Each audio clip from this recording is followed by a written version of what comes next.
va parler du coup des Bucks en long, en large, en travers, parce que mine de rien, il y a des choses à dire. On C'est pensait pas clair. forcément, quand on a commencé à prévoir un peu les previews, on se disait, bon, les Bucks, euh, ça a Classique. dormi un peu. Non. Mhm. Pas trop. Plus Au trop. final, non. Donc on est parti pour 45 minutes, on va à peu près, hein, d'analyse et de petites previews. Comme d'habitude, messieurs, on commence par la review de la saison précédente. Euh, En quelques mots, la saison des Bucks, comment vous la définiriez? Je sais pas si Rémi veut commencer ou si je commence. Non, commence, vas-y, t'inquiète pas. Je vais commencer. Pour ce qui est de la saison régulière, on est sur ce qui se fait depuis maintenant 4-5 ans du côté de chez les Bucks, hein. Premier de la ligue. Une défense exceptionnelle. Une des meilleures saisons de franchise player, donc de Yanis. Une très grosse saison de Jrue qui est All-Star pour la première fois depuis 10 ans. Donc toujours un problème avec Middleton Hmm. n'est jamais vraiment revenu, hein. Il me semble qu'il n'a pas joué plus de 40 matchs. Mais sinon, pour ce qui est de la saison régulière, en tout cas, les playoffs, 33. on en parlera après. 33 matchs, c'est ça, ouais. Les playoffs, on en parlera après, mais la saison régulière est parfaite. Enfin, il y a pas énormément de choses à redire. Yanis, calibre MVP, enfin, aurait pu l'être sans forcément le voler. Ah Donc, oui. les playoffs, on en parlera après. Mais pour ce qui est de la saison régulière, en tout cas, je sais pas si Rémi va ajouter d'autres choses.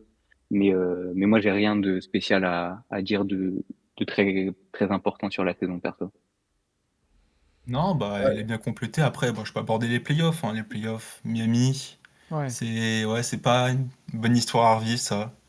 La blessure d'Ennis au Game 1 qui change beaucoup de choses. Énormément de choses. Il revient pour le Game 4 et 5, mais bon, il est pas à 100%, ça se voit sur le terrain. Et puis, bah, Jimmy Butler. Ouais. Voilà. Il n'y a Et pas besoin de dire grand-chose de plus, hein, Jimmy Butler. On pouvait rien faire. On de toute pouvait façon, rien faire. on en a parlé. Je crois que tu étais là, hein, lorsqu'on a évoqué la preview de Miami, peut-être en début d'après-midi. Ouais, t'es tombé sur un Jimmy Butler all-time, hein, 56 points. Je sais plus dans quel game c'était, mais enfin, en feu Exceptionnel. total. Exceptionnel. Et du coup, tu t'es éliminé. C'est 4-1, hein, je crois que c'est sec, hein, l'élimination. 4-1, ouais, 4-1, Ouais, 4-1, non, ouais. c'est cru. Il me semble qu'on prend le game 2. Et après, il nous déroule, quoi. Vous avez le 12e offensive rating, le 4e defensive rating. Donc, bien évidemment, encore une fois, bah, c'est la défense qui brille du côté de Milwaukee. Grosse saison de Brook Lopez aussi, on Ouais. n'en a pas parlé. Ah oui. Ouais, ouais, Brook Lopez, très, très, très fort. Deuxième ou troisième. Deuxième, il me semble, au classement d'Ipoy. Deuxième. Donc, Ouais. pour quelqu'un, deuxième, c'est ça. Est-ce qu'il Quelqu'un aurait qui dû fait maintenant l'avoir? totalement, Pour le nombre de là, tu matchs demandes à joués de quelqu'un Jaren qui est Jackson pas Jr., je pense objectif. que oui, il aurait pu l'avoir. Ouais. Jaren Jackson Et je Jr., pour moi, pense il que, a joué trop peu de matchs. Ça m'avait étonné que limite, je crois qu'il avait même une belle avance sur Brook Lopez sur le deuxième. Donc ça m'avait étonné ça. Mais si Brook l'avait eu, ça aurait pas été un foul, par exemple. Hmm. non, non, Bah, de toute clairement façon, pas. là, les Clairement pas. trois, Brook Lopez, Jaren Jackson Jr. et Evan Mobley, c'était très sérieux. J'aimerais, parce que les chiffres maintenant sont indécents. Tu parlais, Lucas, de la saison de Yanis, la saison MVP. Juste 31 points, 12 rebonds et pratiquement C'est 6 passes, quoi. possiblement, c'est possiblement une de ses meilleures saisons Ouais. personnelles, genre. Vraiment. Il, il a Alors, Jokic, banalisé l'exceptionnel, quoi. C'est incroyable, ah Rémi. oui. Déjà, Je suis pas du tout en train de dire que Jokic l'a volé parce que, en termes de valuable, si on prend vraiment le terme MVP mot pour mot, je pense que Jokic est le joueur le plus valuable de la ligue, mais la saison régulière de Yannick, je sais pas si on a vu une saison aussi dominante par un joueur sur ces dernières années. Hmm. C'est incroyable. Rémi là-dessus? non, mais je suis d'accord avec lui, hein. C'est sûr que c'est un des meilleurs joueurs de la ligue. C'est la saison all-time, c'est sûr. Bon, après, comme il a dit, ça banalise exceptionnel. On a l'impression à chaque fois, les discussions depuis 2 saisons, que c'est Jokic et Embiid. Et à chaque fois, Yanis, on le fait sur le côté parce que, ouais, 10 de moyenne, genre, ça va, c'est bon, il fait ça depuis 3 ans, on s'en fout maintenant. Mais bon, Mais ouais, c'est il banalise, quoi. c'est peut-être aussi le revers de la médaille d'avoir déjà deux MVP. Après, peut-être. oui. Et du coup, Mais tu te peut-être dis, Possiblement, que un peu, bon, peut-être un peu comme que Jokic la saison dernière, avec ouais, Embiid qui c'est l'a ça. pris au dernier moment, alors que Jokic méritait totalement de l'avoir, juste par la saison Ouais, régulière des Nuggets, c'est juste sa saison régulière tout court. ouais. Après, ouais, n'enlevons pas à César ce qui lui appartient aussi. Embiid, grosse saison aussi, hein, Ah statistiquement. non, oui, totalement, totalement, Meilleur je dis pas le marqueur, contraire. 33 points, enfin lui aussi, il pose un gros double-double avec une troisième place à l'Est. C'est pas volé non plus, quoi, tu vois. C'est pas le Deepoy de Marcus Smart, on va dire. Euh, ah non. Voilà, c'est ça, c'est très bien, je suis d'accord avec ça. mais ouais, du coup, je pense, Sam, est-ce qu'on Ouais. peut, nous, du coup, de l'extérieur, pas fan des Bucks, est-ce que tu seras d'accord avec moi pour dire que la saison des Bucks, c'est un peu un petit goût de gâchis, quoi? Bah, en fait, c'est ça. C'est-à-dire que la saison, elle est parfaite. Tout le monde est performant. Tu as Chris Middleton, évidemment, qui revient de sa grosse blessure, même opération au poignet, et qui est un peu vacillant au début, mais qui va répondre présent ensuite, plus ou moins, notamment en playoff. Et tu as l'impression que tout roule. Tu as la meilleure raquette de la ligue. En termes de rebond, personne te tape. C'est l'équipe qui prend le plus de rebonds dans la ligue. Tu fais très peu de fautes. C'est nickel. Et j'aimerais bien savoir justement comment ce truc de on est vraiment tranquille a joué au moment des playoffs. Parce que évidemment, c'est un peu Alors, le tu, point. Mm. Tu parlais de Middleton en playoff. C'est vrai qu'en termes de statistiques, Ouais, Middleton en playoff, c'est aussi une des belles surprises parce que tu passes d'un 15-4-5, on va dire, en ouais, saison régulière, à 24 points de moyenne pour Middleton, avec plus de 6 rebonds et plus de 6 passes en 46, 40, 87. Ça peut être aussi un motif d'espoir un peu dans cette post-season raccourcie un peu de manière inattendue. Mais tu peux dire, ouais, Middleton a peut-être eu du mal à démarrer après sa grosse blessure, mais peut-être qu'on est sur la voie du retour de Middleton, ce qui peut expliquer aussi sa prolongation, du coup. Ah oui, non, mais bah ouais, clairement. ouais, totalement.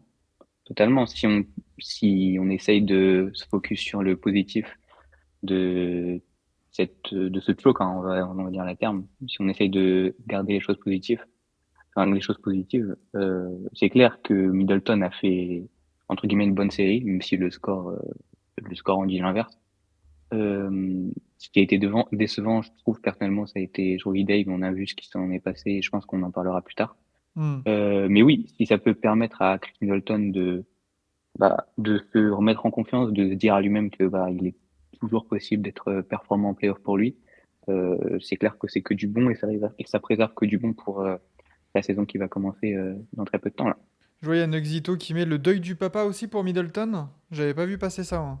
Ouais, Ah ouais, ouais, j'aime. ouais. Saison compliquée pour Middleton Ok. physiquement et personnellement. Il y a son père qui est décédé au courant de l'année. Donc j'imagine que ça plus la blessure. Ça n'a pas dû être super simple, même si c'est simple même si c'est compliqué qu'on soit sportif ou non. Hmm. Donc ouais, saison un peu pas cauchemardesque, mais très compliquée. Donc là, un peu une idée de second souffle en fait pour la saison qui commence. Il a plus le même rôle, il a plus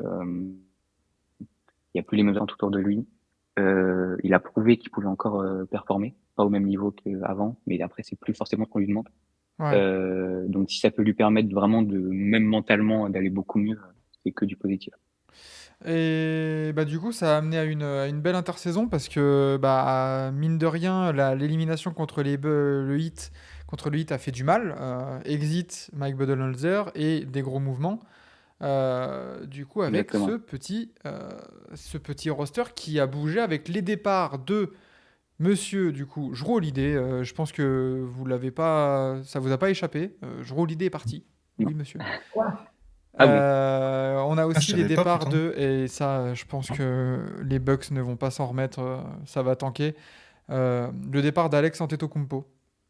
Ouf, c'est dur, Aïe, hein. aïe, aïe. Oh, à départ, ça me rappelle les petits tweets qu'on voyait un peu partout, comme quoi que Yanis ramenait toute sa clique, mais c'était juste un camp deal, on l'a cut le lendemain pour la G-League. Ouais.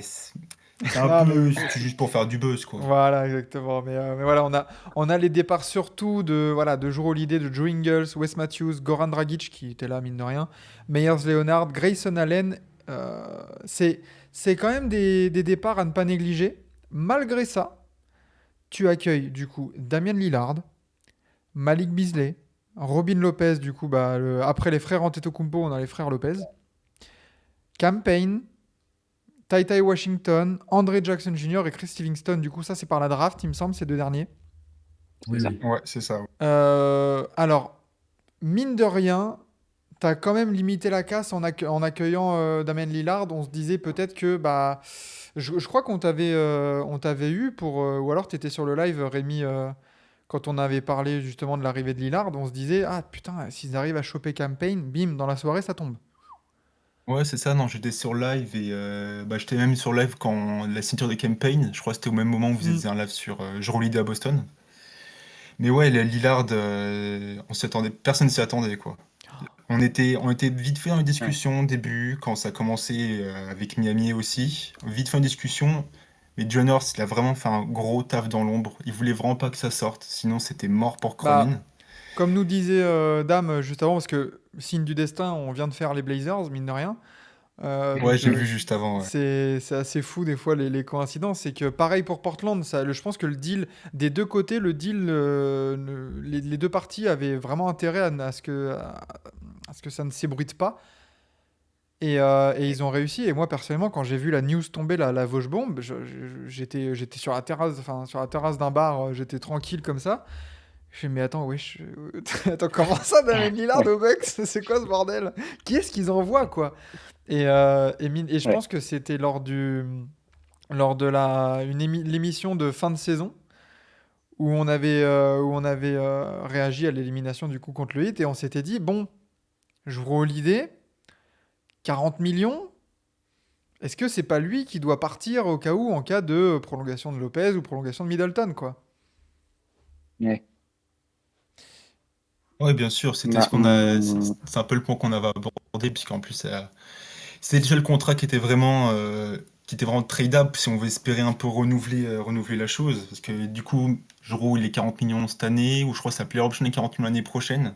Mm. C'est le seul contrat vraiment qui avait un peu de valeur avec le joueur. On avait quelques pics.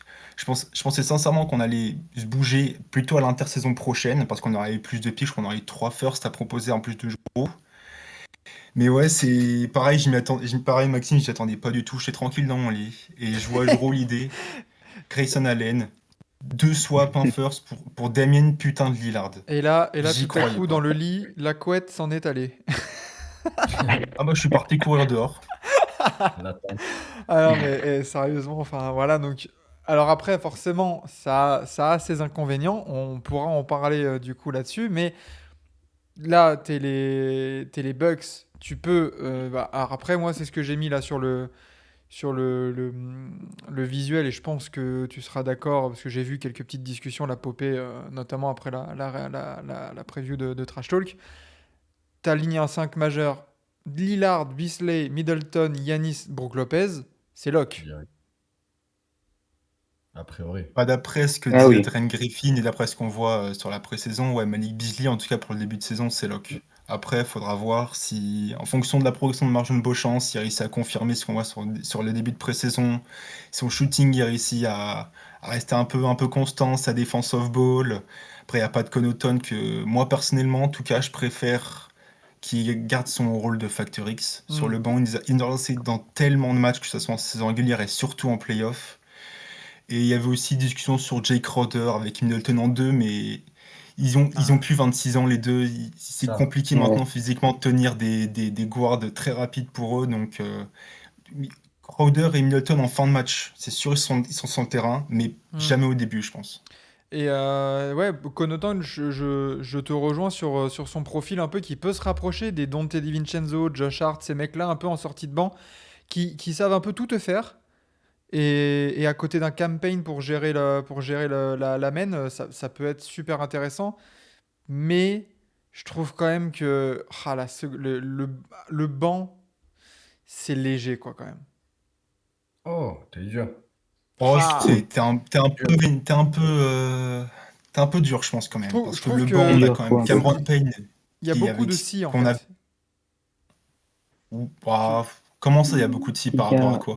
Bah, tu vois, genre, on parlait, ouais, Jake Roder, mine de rien, on est même plus sûr qu'il soit le Jake Roder qu'on avait vu même à Miami ou quoi que ce soit. Donc, Oui. donc ça, faut voir vraiment s'il est encore au niveau de pouvoir impacter dans une équipe contender.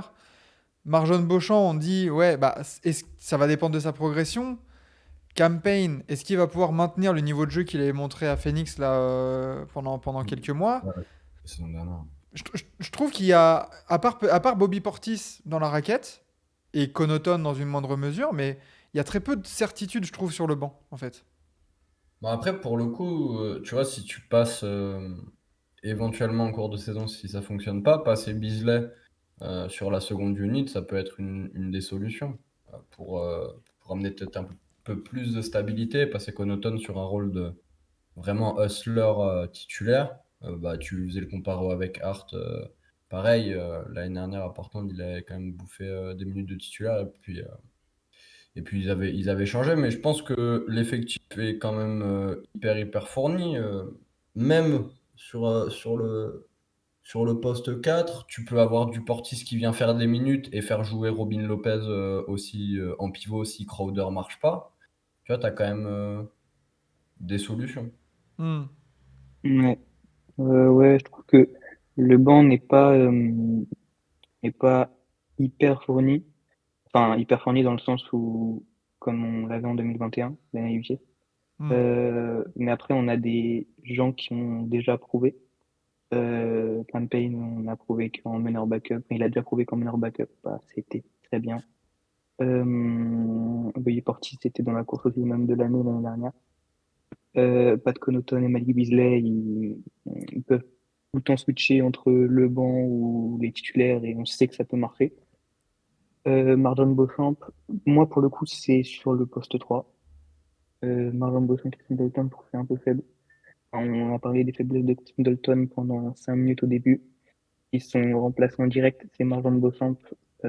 Alors j'adore Marjon, hein. C'est une petite pépite qu'il faut développer, mais que du coup c'est faible. Il faut remplacer en direct, quoi.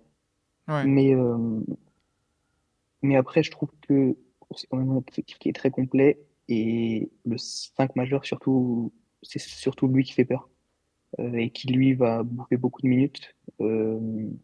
Mais je trouve que ça reste très complet. Aussi au poste de pivot, Robin Lopez, moi je le valide pas du tout le move. Enfin, j'ai l'impression que c'est un move pour faire plus Ok. plaisir à Brooke, plus que pour du sportif. Rémi, toi là-dessus, Euh, t'es d'accord, la faiblesse de l'effectif sur le poste 3 un peu? Bah oui, je suis quand même d'accord. C'est pour ça que avec Hugo et d'autres fans, on essaie de chercher qui est-ce qu'on aurait pu signer pour essayer de combler ce manque d'un 3D sur le poste 2-3 et on voulait vraiment Reggie Bullock avant Ah, qu'il se barre aux Rockets. Et c'est en fait c'est un peu maintenant qu'on remarque que bah, le départ de Wes Matthews fait mal au final. Parce que Wes Matthews c'était vraiment ce 3D sur le poste 2 qui peut garder même T3. Et ouais, c'est ce profil-là qui nous manque, ces petites faiblesses sur le poste 2-3. Et ouais, non, je suis totalement d'accord. hmm. Ok, ok. Eh ben, du coup, si, ouais, c'est ça, hein, s'il y avait, est-ce qu'il n'y a pas un autre joueur actuellement là qui peut être, est-ce qu'il n'y a pas un 3 qui reste libre là? Ah, on a signé un euh, camp deal, je crois, récemment, Glenn Robinson 3. Donc c'est un peu un profil trop 3D, mais bon, C'est c'est athlétique. encore à prouver, quoi. Oui, c'est athlétique, il rentre ses shoots, mais bon, pas gros volume. Donc peut être une option pour plus tard dans la saison, potentiellement, en cas de trade, au niveau de la trade deadline, ou si on cut, je sais pas, Robin Lopez, s'il n'y a plus besoin. À voir. Je sais pas. Il connaît la maison, non? Glenn Robinson, il a déjà joué chez vous. Ah ouais? Je sais pas du tout. Peut-être très peu, peut-être un contrat de 10 jours, mais Il ça me était dit chez pas les grand-chose. Pistons de sûr. Il a fait des frasques aux Pistons et chez Attends, on va vous. voir ça. Ah non. Non, il me semblait. Non, moi je me suis Non, Glenn trompé. Robinson, Tu dois confondre avec son Minnesota. père. Tu dois confondre avec son père. C'est sûrement. Non, non, non, mais ouais, il pourrait apporter un peu d'athlétisme, c'est clair. Après, Ouais, c'est vraiment et puis, est-ce que ça manque pas un peu de... Alors, ouais, de shooting, non, parce que t'as Brook Lopez qui va s'amuser à aller au large, mais... Ou même, tu sais, limite un poste 2 un peu shooter streaky, là, un petit spécialiste, là, de loin. Pourquoi pas? Je trouve que bah, Beasley peut faire le taf. Franchement, t'as Lillard déjà qui va prendre énormément de tickets shoot. Ouais, c'est ça. T'as Brook Lopez qui va en prendre. T'as Chris Middleton qui va en prendre. Et tu vas voir Yannis en patron à l'intérieur. Euh, donc je pense que ça peut passer. Pas besoin de rajouter enfin, c'est toujours bien de rajouter un shooter élite. Mais, je trouve pas que Beasley ou Pat Connaughton soient non plus des poids morts en termes de shooting. Donc, pour ce qui est de l'attaque, en tout cas, moi, j'ai pas énormément de choses à reprocher aux 5 majeurs, en tout cas. Au banc, c'est un peu différent.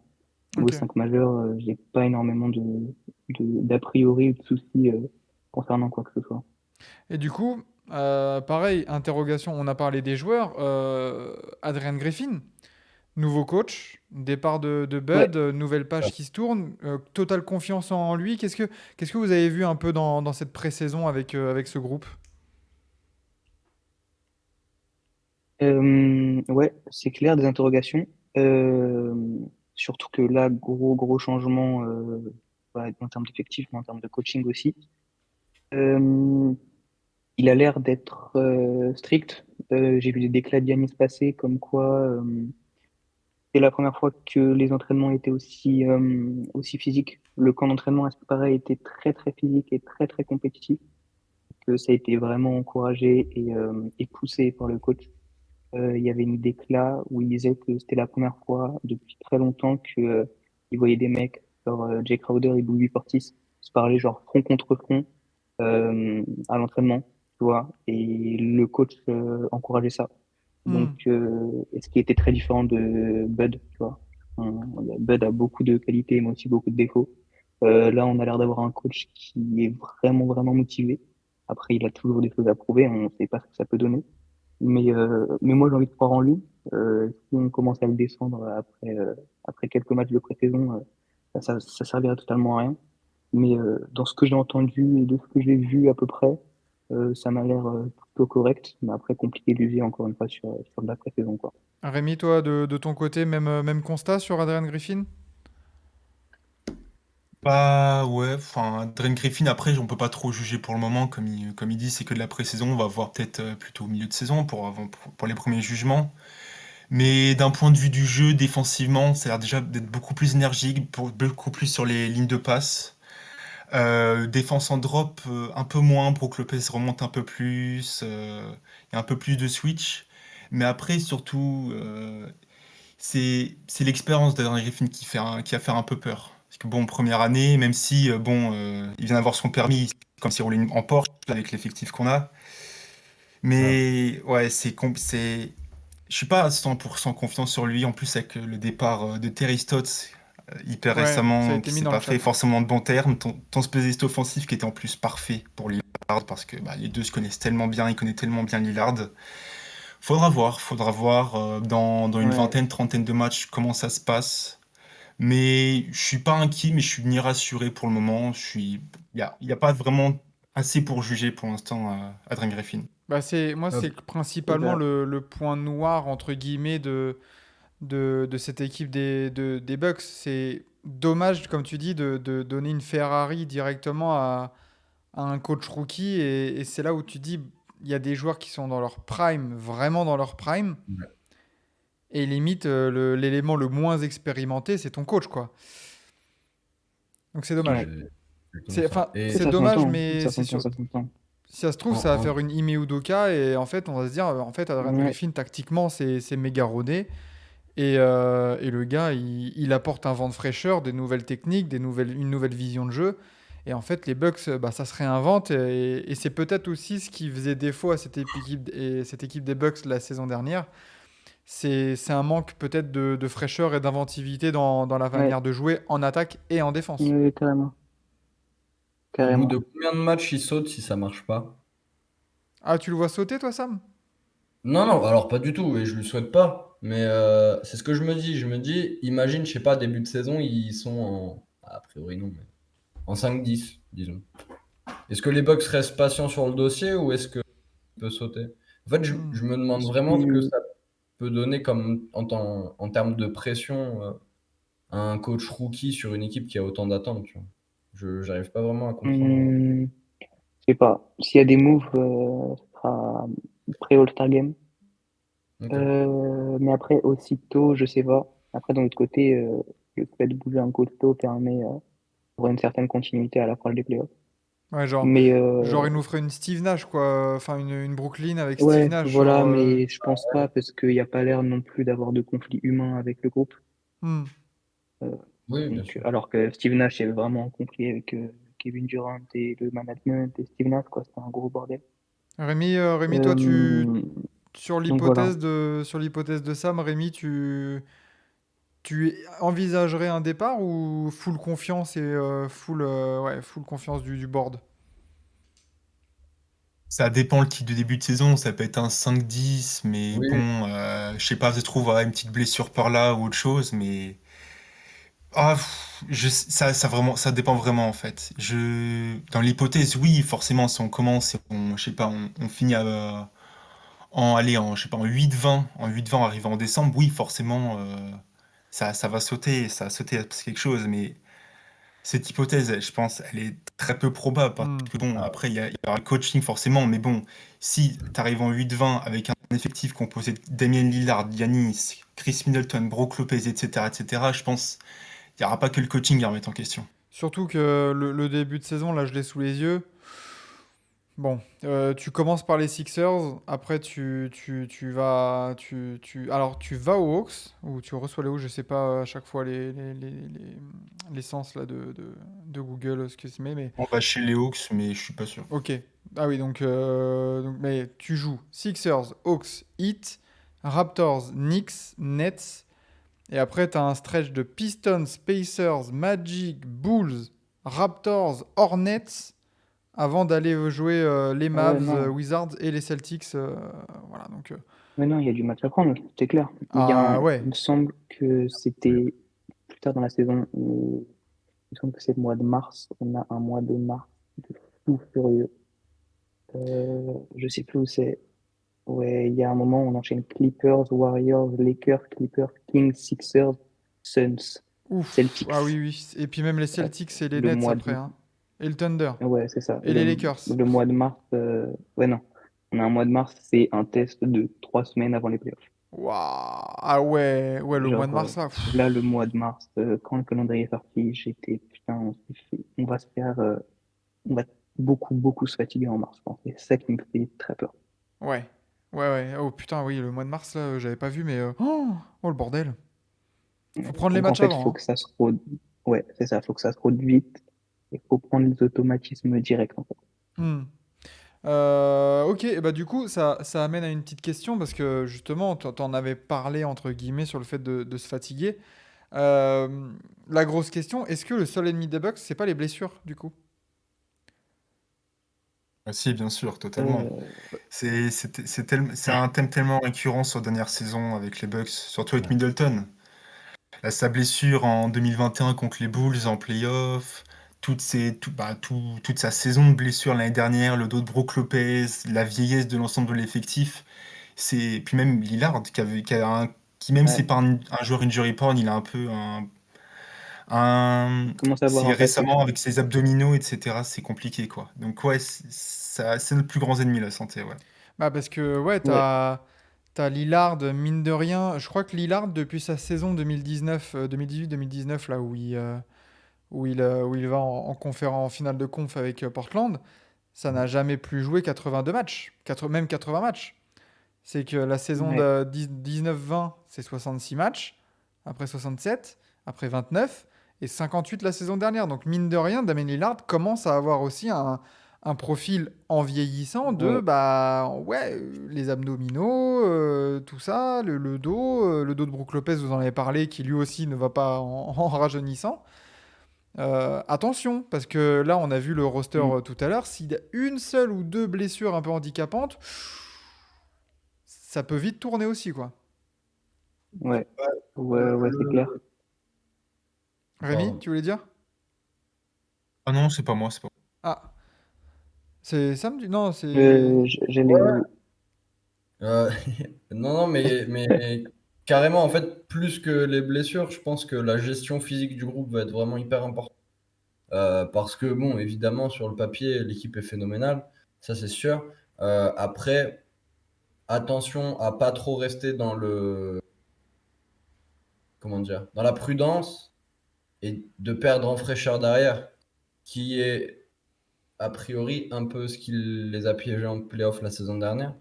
Il faut garder ce côté tranchant qu'ils n'ont pas eu qu'ils ont pas eu sur les derniers playoffs et arriver à fond au mois d'avril pour jouer les séries. Mais en même temps, Ouais. ça va être très difficile à voir vraiment. La gestion va être vraiment délicate. C'est pour ça que je Ouais, c'est pense clair. que je vous mets comme ça sur une question on the spot, mais Yanis, Lillard, Middleton, voilà tout ça. Est-ce qu'il y a vraiment un mec qui joue ne serait-ce que 70 matchs la saison prochaine là? J'espère. Yanis. Yanis, sûrement. Giannis, je pense. Ouais. Giannis. Ça serait dommage de se retrouver encore dans une situation de super team où les mecs jouent ensemble, je sais pas, 35 matchs, tu vois. Ouais, Il suffit d'une ouais, ce petite serait chiant. blessure, Chris Middleton n'est pas là. Après, Yanis est mis au repos. Il y a que Lillard avec les jeunes. Tu vois, les Nets, genre, par exemple. Hmm. Euh, Ouais. je- Enfin, quel comble de tourner comme les Nets après ce qu'on aura fait. Ah ouais, vraiment. C'est Je vraiment le pense cirque pas que ce infernal, soit genre. le propre de Milwaukee, mais attention. Ouais, Oui, non, non, c'est clair. Après, c'est propre au super team. Mais Exactement. ouais, c'est ça. C'est sur le papier, c'est exceptionnel, mais il faut que tout le monde soit là. Et Voilà. du coup, comment vous géreriez, vous, les états là? Qui est-ce que vous mettez un peu au repos? Est-ce qu'on prend vraiment de la précaution avec Damien Lillard? Ou alors est-ce que justement c'est plus les Moi, je mecs prends de la précaution. Brook Lopez et Middleton qu'on garde un peu au frigo quelques temps et pour les ressortir vraiment à fond les ballons en playoff? Moi, perso, je prends de la précaution sur Chris. Sûr? Euh, Même, ouais, sur Chris Middleton. Ok. Euh, Ouais. il n'a pas les mêmes attentes. Il n'a pas la même pression. Il a déjà joué avec Yannis. Il connaît l'équipe. Perso Lillard, je le fais jouer direct. En fait, faut qu'il s'acclimate. Faut qu'il trouve ses automatismes. Faut qu'il apprenne à jouer pour la première fois. En deuxième option, faut qu'il apprenne à jouer avec Yanis.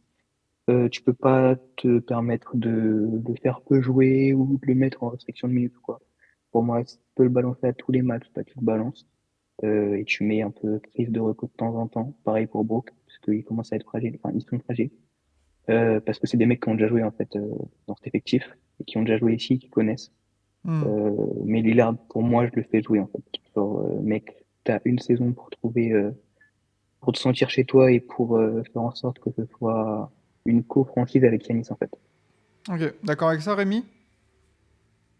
Ouais, oui, dans l'ensemble, ouais, c'est surtout Middleton, ouais, qui va falloir faire reposer au bon moment, etc. Genre sur les back-to-back prenables, etc. Après, par rapport à Brook Lopez, je m'inquiète pas vraiment parce que même malgré sa saison 2020-2021, où non, oui, c'est ça. Enfin, la saison où il a été blessé quasiment en intégralité à cause de son dos, généralement, il joue à C'est chaque fois plus 22, de il me semble. 70 matchs. Ouais, peut-être. Mais généralement, il joue à plus de 70 matchs et il y a pas tellement de problèmes avec lui par rapport à ça. Yanis, pareil. Mais ouais, c'est plus Middleton Hillard qu'il va falloir bien gérer, je pense. Après, à Mm. voir, de toute façon, ça se trouve, il n'y aura aucun problème, ça sera clean et pas besoin de s'occuper de ça, mais bah, Ouais, d'où l'intérêt on aussi espère que ça va être d'avoir le cas. limite d'avoir chopé Campaign comme ça Lillard un back-to-back où tu te sens pas bien Damien? Eh ben écoute, chut, C'est allez, ça, Campaign, tu gères un peu l'attaque. Oui, On puis doit jouer qui là? Les Hornets? Bon allez, chut, allez, Campaign, c'est bon. Ouais, voilà, ouais, c'est ça voilà. tout à fait avec Campaign. Et puis même, Middleton, tu peux le faire reposer pareil un back-to-back contre je sais pas qui. Tu mets Marjane Beauchamp pour le faire un petit run avec les titulaires. Pourquoi non, mais pas? puis même, tu as récupéré deux trois jeunes, tu vois, qui peuvent être intéressants. Typiquement, Ty Washington en troisième C'est clair, on meneur. n'en a pas trop parlé, mais je kiffe ce mec. Absolument, c'est pas déconnant, tu vois. Et pareil sur les postes, à AJ Green notamment sur le poste 2 et évidemment Marjane Beauchamp, qui je pense va être très responsabilisé par rapport à la santé de Middleton sur cette saison. Hmm. Ouais, ouais, Ouais, donc ouais, ouais, sur ouais. le. Oui, les gars? Je disais que concernant Marjon, j'avais vu des déclats, il y a des rumeurs qui tournent un peu, des déclats du coach, donc Adrian Griffin, qui a l'air de vraiment kiffer Marjon et qui visiblement euh, a tué ça vraiment, si on dit les termes, pendant le training camp. Plusieurs concours de 1 contre 1, il les a tous gagnés face à des Lillard et des Giannis.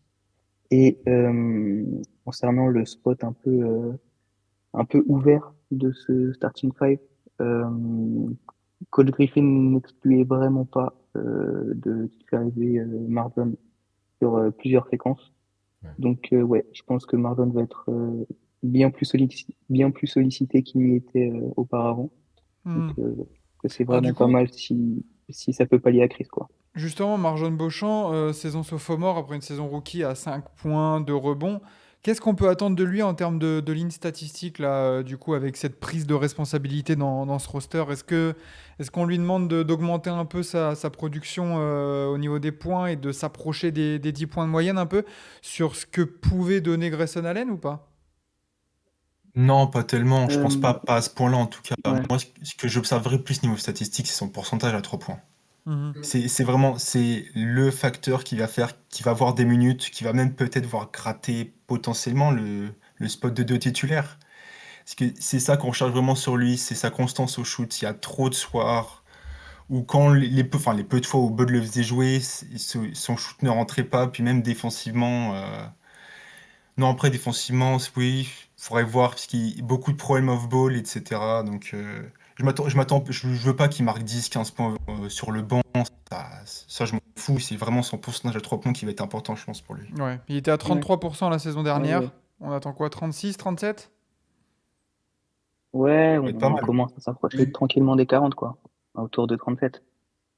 Ok, Bon, ok, 40 serait ok. exigeant, mais ouais, 37, 38, je pense, Ouais, serait une voilà, c'est bonne ça. Ouais, place. allez, soyons Ça, et puis ambitieux, même les gars, là.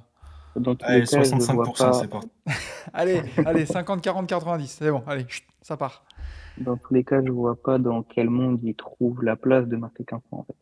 Ouais, Mais, oui. Non, genre c'est pour là, ça tu quand remplaces Drew par Damien quand j'ai Lillard évoqué qui un tourne peu à 30 points. la ligne stat de Grayson Allen, je sais plus à combien il était là la saison dernière, mais il Ouais, il doit être autour devait. de 10, je pense. Entre 10 et 13, Il peut-être. était à 10 Regardez. pile, enfin 10,4. Donc c'est là où je me Ok, disais, ouais, c'est voilà, ça. si Marchand Beauchamp il termine avec 9 points de moyenne, on s'approche un Oui, peu voilà. de sa production, quoi. Et puis, on n'attend pas de lui un scoring énorme, donc c'est pas forcément problématique. Du coup, on va passer sur la pyramide. Yes. Allez, Alors, la belle petite pyramide, on passe en conférence Est. Alors, du coup, je vais devoir faire un petit peu de rognage. Voilà, exactement, parce qu'on était sur la conférence Ouest. Chut. Hop là, regardez-moi ça. Oula, non, pas comme ça. oh, Ah, bah alors. Ah, voilà, hop là, magnifique. Bon, qu'est-ce qu'on dit de ces fameux Bucks? Est-ce qu'on les met dans le tier 5? Ouais, ouais. Ouais, franchement, Le c'est Magic, compliqué cette saison, hein. le Magic est beaucoup trop fort pour ça se tape qu'on. avec le Magic. Bah, c'est que- ça, ouais, j'ai des doutes, moi, concernant Lillard. Il n'a pas encore prouvé, je pense, en NBA.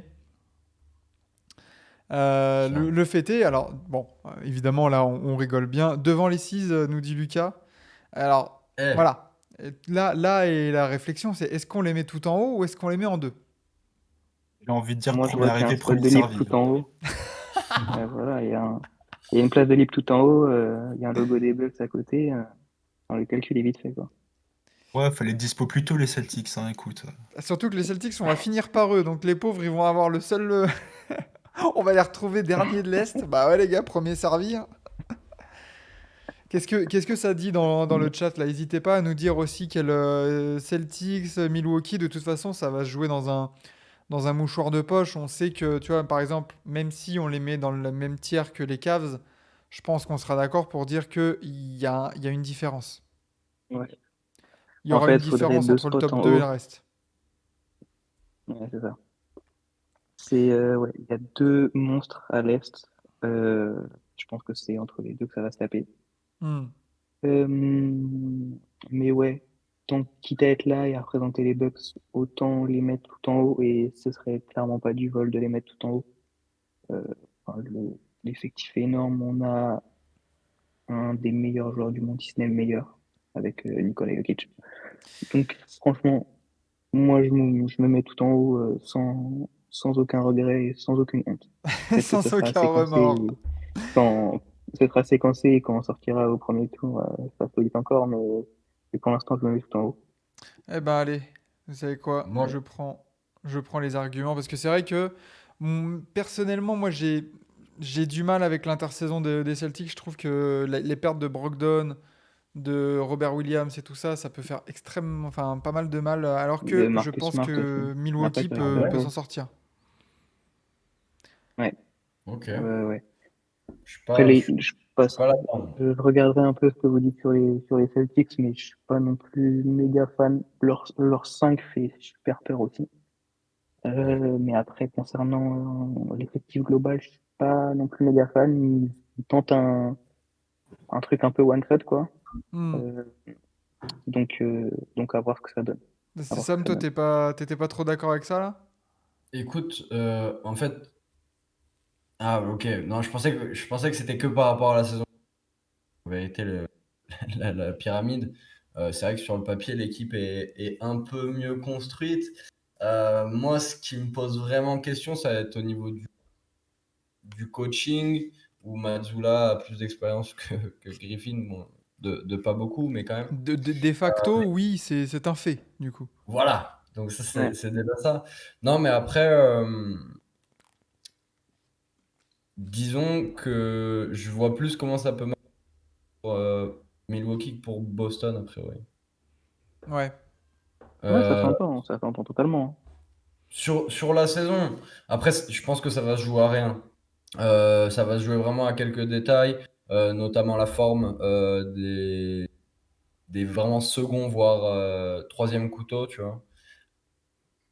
Ça, Hmm. ça, Hein. ça va être chaud. Mais je mettrais plus une petite pièce sur Boston devant, a priori. En tout cas, je pense que Boston sera devant en saison régulière. En playoff, tout est possible. Mais, Oui, mais ça après, attention, hein, On on l'a fait vu. que sur la saison voilà. régulière, évidemment, hein. Pour moi, sur Oui. la saison régulière, Boston est devant parce que, justement, par rapport aux problèmes physiques, je pense qu'on va peu voir, ou peut-être pas assez voir, le Big Three ensemble. Mhm. Donc, par rapport à ça, je mettrais plus Boston devant. Ok, ok. Eh ben Ok, bah écoute, ça on s'entend. verra ça Ça du coup demain s'entend. matin à 11 h pour parler des Celtics et de voir est-ce qu'on les met deuxième, est-ce qu'on les met sixième, est-ce qu'on les met en play-in, les Celtics. Parce que pareil, il y a des mondes où... Alors, spoiler alert pour ceux qui sont là avec nous, là, les 25, Mm. euh, la grosse question des Celtics, c'est exactement la même que celle des Bucks. C'est-à-dire avec autant de mecs, enfin avec aussi peu de profondeur de facto, parce que forcément ton 5 majeur est si fort que tu es obligé d'en laisser sur la route, mais putain, dans le secteur intérieur des Celtics, s'il y a une ou deux blessures, t'es à poil, hein. Ah bah, j'aime bien Nemas Ketia, mais Voilà, c'est Si c'est assez Porzingis cool, se hein, blesse, Yanis ouais. fait une série en 42 13 quoi. C'est que je pense que, tu vois, à l'inverse, je pense que Boston adorerait avoir Bobby Portis en sortie de banc à l'intérieur. Ah oui, oui. oui, oui. Donc on verra à 11 h avec Vlad et tout le monde. Comme c'est la dernière, je pense qu'on sera. Moi, j'essaierai d'être là aussi pour terminer en beauté. Et voilà pour cette preview des petits daims, ma foi.